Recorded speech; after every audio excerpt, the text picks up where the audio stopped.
أم، بنشكر النادي الأهلي على أداء اللعيبة بتاعته في بطولة العالم للأندية. اللعيبة النهاردة يعني حطت كل مجهودها وعملت اللي تقدر عليه. وخليني أقول لحضراتكم بصراحة عشان بيزعلوا مني لما بتكلم، لكن الكلام اللي قلته امبارح النهاردة مش هقوله تاني. لكن الأهلي هزم نفسه، وبصراحة الفرقة ديت مش برازيلي قوي، يعني نص سوا كده، مش برازيلي خالص، يعني ليست فرقة قوية جدا. يعني الأهلي كان ممكن حتى الأمور تبقى أحسن من كده شوية. إنما طبعا لازم يعني أشكر واللعيبة والمجهود اللي عملوه، وإن شاء الله يعني ما لازم المذيع يقول الكلمتين دول، يعني اللي هو مجهود كويس وكان نفسنا طبعا ان هم ياخدوا الميداليه البرونزيه الرابعه يا اهلي والحاجات الجميله دي كلها. انما برضو ما اقدرش اتجاهل انه الاخطاء كانت مرعبه. بينالتي اللي ضاع، الاجوان اللي ضيعها شريف الحريف، الشناوي، الكرة اللي رجعوها وادوها للمهاجم بتاع فلامينجو عشان يجيب الجون.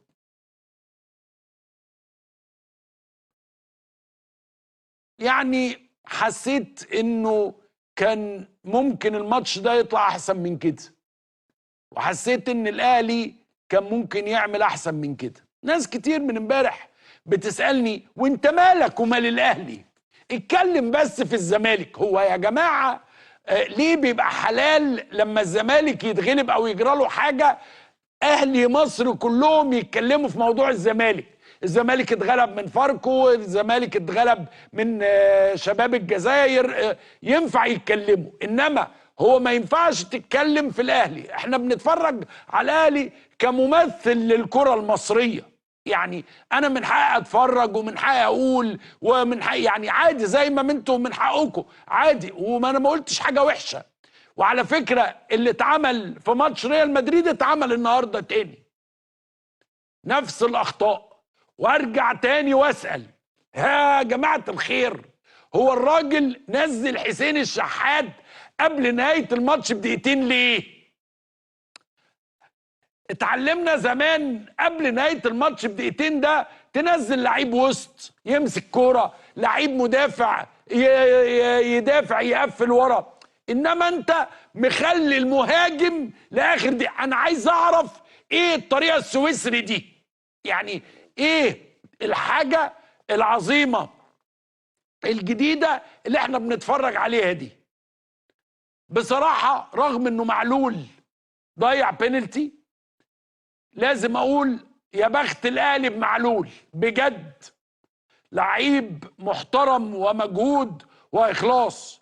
ولازم اشير لاحمد عبد القادر طبعا بشكل كبير. انما بصراحه اذا كان لعيبه الاهلي هي اللي كانت عملت الاخطاء كلها النهارده، انا لازم اقول ان المدرب مسؤول بنسبه 75% عن التشكيل من الاول. انت جايب لعيب بقاله يعني اول مره يجي، وكان لسه منقول ولسه ومنزله في بطوله كبيره، واللعيبه عندك غيرت مراكزهم، والمهاجم الحيله اللي عندك او الاثنين المهاجمين الحيله اللي عندك. بعدين عايز اسال سؤال اللي بيسأله كل جمهور النادي الأهلي، هو ليه الأهلي ما عندوش مهاجم؟ النهارده يا جماعة لو الأهلي عنده مهاجم كان ال 18 ياردة الأخيرة أو ال 30 ياردة الأخيرة دي، لو في مهاجم كويس كان يجري يجيب اجوان. طبعا شريف ضيع، طاهر ضيع. انما لو كان في، مش عايز اقول لك مش مارادونا يعني ولا فينيسيوس، لا، لو مهاجم يعني ماسك نفسه في مرتدات دي كان الاهلي جاب 4 5 تجوان. هو الاهلي ليه ما بيشتريش مهاجم؟ ده السؤال اللي الناس كلها بتساله. انما رغم هذا ومع كل هذا انا بنشكر النادي الاهلي على المجهود وعلى الاداء وعلى الشيء اللي هم عملوه، وان شاء الله يرجعوا بقى يكملوا مسيرتهم في بطولة افريقيا ومسيرتهم في الدوري المصري. ما هم لازم اقول بقى الكلمتين دول الحلوين دول عشان ما حدش يزعل. انما بجد انا عايز اسال اي مواطن اهلاوي النهارده، انتوا شايفين انه النادي الاهلي، سؤال بجد والله لكم وللضمير، قد ادى اداء جيدا في هذه البطوله؟ لو نام وارتاح ياتيك النجاح. يعني نام الليله دي وانت ضميرك مرتاح. شيل الماتشين اللي في الاول، وانا قلت الكلام ده بدون خوف من الاول. شيل الماتشين اللي في الاول لان دول مش مقياس. انت بتلاعب فرقتين يعني هم يعرفوا يعني الكوره انها بتتحط تحت الباط ويجروا بيها. دي الكرة اللي هم يعرفوها. انما هل الاهلي قدم اداء جيد في هذه البطولة؟ 1 2. هل هتفضل تتذكر؟ وعلى فكرة بالمناسبة ايوه عالمي، ايوه وصل. وعلى فكرة الاهلي وصل لهذه البطولة بالصدفة، يعني ما كانش هيوصلها. انما ما علينا، ايوه عالمي وايوه بيلعب واحنا بنتغلب من فاركو واحنا تعبانين واحنا في السادس وكل حاجه. بس انا بسال الاهلاويه اللي بيكلموني من امبارح وبيشتموني، يا جماعه انتوا شايفين انه النادي الاهلي يعني عمل اداء جيد؟ انتوا شايفين انه النادي الاهلي يعني